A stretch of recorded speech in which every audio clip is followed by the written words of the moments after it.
Muy bien, seguimos en Vital Noticias. Vamos a conversar ahora y por fin, después de muchas lunas, con Mauricio Saravia, analista político, que últimamente ha estado incluso fuera de Lima. Mauricio, ¿cómo está? Buenos días. Hola Rodolfo, muchas gracias por la invitación. Qué complicado fue ubicarte, Mauricio. Por razones de trabajo he estado fuera de Lima y bueno, es interesante porque algunas ideas de cómo están las cosas en el interior puedo tener. Bueno, Digamos. empecemos con eso. ¿Cómo están las cosas en el interior? Como si no hubieran elecciones.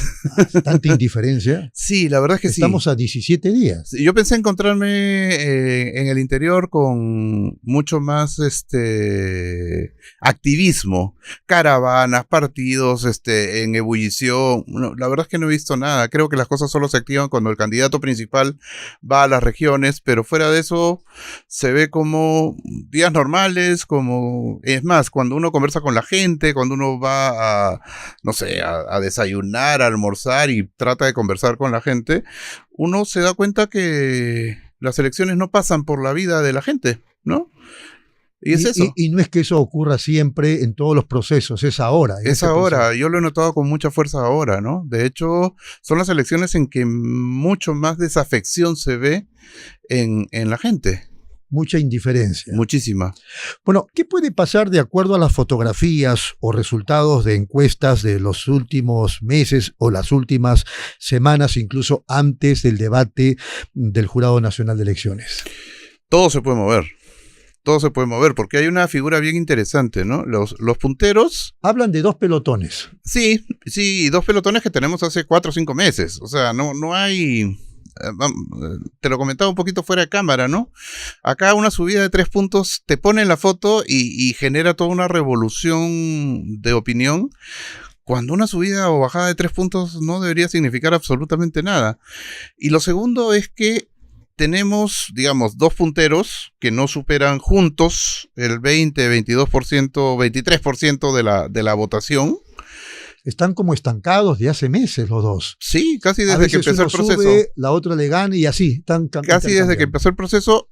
Más López Aliaga, la verdad es que Fujimori sí ha venido creciendo puntito a puntito. Empezó en 9, ahora está en 12, más o menos. Que además podría tener un voto escondido. Podría. Siempre se habla del voto escondido, pero la verdad es que sí, ese voto escondido debería estar en 2, 3%, tampoco, ¿no? Tampoco creo que va a ser mucho más. El tema está en el pelotón que le sigue, porque tampoco ha logrado en todo este tiempo, digamos, acercar a los candidatos a ese primer pelotón. Entonces, la cosa está muy quieta todavía y entonces uno entiende que vamos y seguimos en esta lógica opinóloga de no, hay que esperar a la siguiente encuesta, hay que esperar, faltan 15 días para las elecciones, entonces en la última semana se decide todo, y yo creo que eso no es sano para una democracia. No es sano. ¿No? En el segundo pelotón, ya no está, se cayó. En el segundo pelotón apareció Wolfgang Grosso. Correcto. Y algunos decían que se iba a caer y efectivamente ha ocurrido. Me parece que por las mentiras o por los desmentidos que le hicieron. Uh-huh. ¿Le parece también? Lo que creo que ha pasado con Wolfgang Grosso, no. A mí me cuesta trabajo decir que lo inflaron porque, otra vez, estamos hablando de alguien que pasa de 1 a 3 y de ahí a 4% y eso lo vemos como una subida impresionante en las encuestas y no es tan así, la verdad, ¿no? Y después baja ya a un porcentaje normal. Yo creo que la luz que da Grosso, digamos, le permite subir unos puntos y después, cuando ya se confronta a la opinión pública, es que tú dices, bueno, acá hay algo, acá hay algunas cosas que no me gustan, entonces vuelve a su nivel habitual. No creo en estas fluctuaciones tan complicadas, digamos, ¿no? Si hubiera pasado pues de 0 a 20 y de ahí se cae de nuevo a 2, eso ya me da un movimiento raro, extraño, una inflada, ¿no? Luego las encuestas ves también unas movidas, pero también de puntitos.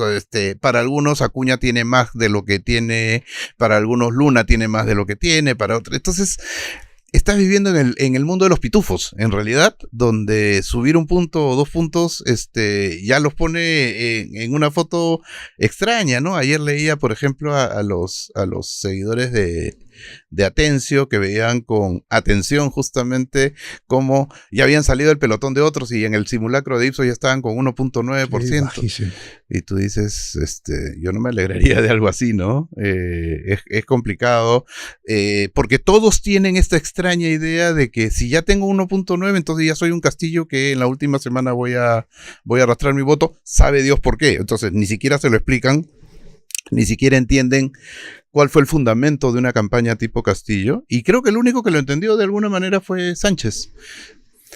Por eso se colgó de su saco. Por eso se colgó de su sombrero. O del sombrero, queda mejor. No, pero además el propio Pedro Castillo se prestó para eso. Se presta para eso también, ¿no? Claro, o sea, no es que lo llame su sucesor, pero sí ha avalado un poco la campaña de Sánchez, que justamente votó en abstención cuando se votó la vacancia de Castillo, ¿no? Claro, es curioso. Claro. Pero ahora Pedro Castillo incluso ha tenido injerencia, de acuerdo a la información que uno va recibiendo, en las listas a diputados y a senadores. Seguramente. Ahora, recordemos que cuando Castillo llega al gobierno, sus listas de diputados, de congresistas se le rompieron al mes, digamos, ¿no? Entonces, ¿qué significa que Castillo tenga injerencia en la lista?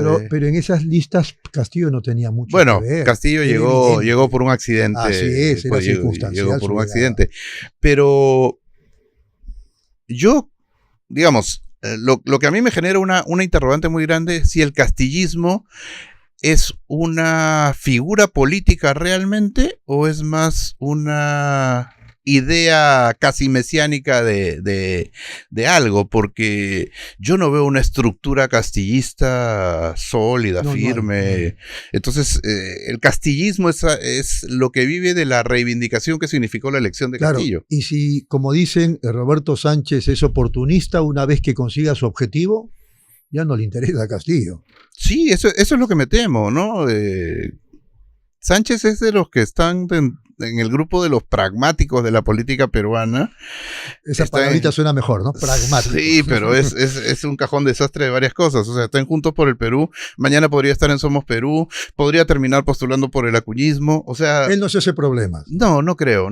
Siempre, o sea, vamos... Sí ha tenido una plataforma de izquierdas en su desempeño congresal, ¿no? Yo sí lo recuerdo acompañando un poco algunas de las protestas, pero por otro lado todo el apoyo a la minería informal y todas sus votaciones sobre el Reinfo es complicado de entender bien cuál va a ser su línea de gobierno si es que llegara, ¿no? Ahorita es difícil entender cuál va a ser el comportamiento de cada uno de los candidatos, salvo Fujimori, que creo que es claro cuál será su estilo de gobierno si es que llega. De López Aliaga en la municipalidad lo tenemos claro, pero el resto es una incógnita. Muy bien. Lo de Roberto Sánchez, entonces, en suma, no es por Roberto Sánchez, sino por Pedro Castillo. Eso está claro, ¿no? Su protagonismo, digo. Sí, pero yo creo que ha sido una estrategia inteligente. Claro, por supuesto. Entonces, me gustaría que ahora desarrolle lo de Nieto, ¿no? Uh-huh. Porque, claro, ha aparecido en la palestra electoral desde que aparece y ya lo han vinculado con Susana Villarán por sus asesorías, con la propia Keiko Fujimori. Anoche escuchábamos de su vínculo con Dina Boluarte, en fin. Uh-huh. Sí, bueno, yo creo que Nieto podría ser un buen presidente, pero creo que es un mal candidato. ¿Por qué? Ayer tuvo en el debate la posibilidad de confrontar de una manera bastante más importante a quienes deberían ser sus antagónicos, tipo Keiko Fujimori, y decidió más bien una estrategia, ¿cómo explicarlo? Más docente, digamos. Trató de ser más docente, trató de usar la ironía en un país que requiere, digamos, el ataque directo y cruzado. Se dejó estar por Valderrama al final y lo destrozó en 2 frases. Sin embargo, particularmente creo que Nieto es alguien que va a asegurar la posibilidad, en el caso de ser gobierno, de generar puentes, alianzas, en fin, de asegurar gobernabilidad, creo yo. Justamente porque él no se define como alguien de izquierdas o de derechas, sino como alguien, otra vez, pragmático. El término sale de él, ¿no? Pero en su desempeño como candidato, yo creo que crece porque hay la necesidad de tener una figura así, que creo que en algunos casos López Chau no bastó, Mesías Guevara nunca aprendió, y entonces la figura de Nieto emerge porque es un tipo además que creo que tiene un manejo, digamos, de la Cámara bastante acertado, tiene un discurso bastante articulado, pero no creo que sea un tipo popular, y eso es lo que, digamos, tiene que empezar a pensar de cara a estas 2 últimas semanas, ¿no? Ayer, por ejemplo, un detalle que medio que pasa desapercibido. Cuando todos los candidatos se ponen para la foto inicial, tú ves la sonrisa de Nieto y tú dices, esta no es una sonrisa real, esto es una sonrisa de media training, ¿no? Porque siento que a él le cuesta ese trabajo de ser popular, justamente, ¿no? Y eso es algo que debe haber trabajado hace mucho tiempo, me parece. No me parece me parece un mal candidato, no me parece que podría ser un mal presidente. Por el manejo político que tiene, por la correa. Que tiene formación política. Sí, claro, y se nota que ha trabajado desde adentro, ¿no? Se nota que tiene experiencia desde adentro del gobierno, que es otra cosa importante. Muy bien, ¿le parece si nos vamos un ratito a la pausa? Por supuesto. Y regresamos, vamos con la franja electoral y continuamos en Vital Noticias.